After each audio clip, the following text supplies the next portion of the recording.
মাজৰ খেলৰ আজি ফাল্গুৎসৱৰ মেঘদাহ পৰ্বতী উদযাপন কৰা হ'ল। এইটো আমাৰ বহুত পুৰণি এটা প্ৰথা। আমি আজি আমাৰ মাজৰ খেলৰ নামঘৰৰ পৰা প্ৰভুক বাহিৰলৈ উলিয়াই আনি আমি শুদ্ধ কৰোৱা হয়। ইয়াৰ পিছত আকৌ আমি ইয়াতে আমাৰ পহুৰ যেতিয়া নেকি ধুওৱা হয়, সেই সময়ত আমি বাহিৰত আমাৰ গোপিনীসকলে ৰাইজসকলে মিলি পেলাই নাম কীৰ্তন কৰে আৰু সকলোৱে ফূৰ্তি ফাৰ্তা কৰে আৰু ফাল্গুৎসৱ এইদৰে উৎসৱ আৰম্ভ হয়। ইয়াৰ পিছত গোসাঁইভাগ আকৌ নামঘৰলৈ নি ৰখা হয়। তাৰপিছত পিছদিনাখন গোটেই গাঁৱতে গোসাঁইলৈ ফুৰোৱা হয়।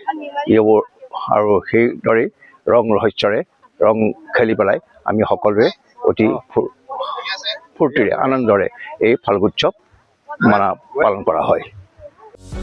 যিকোনো খবৰৰ বাবে যোগাযোগ কৰক আমাৰ এই নম্বৰত 9181 307 221।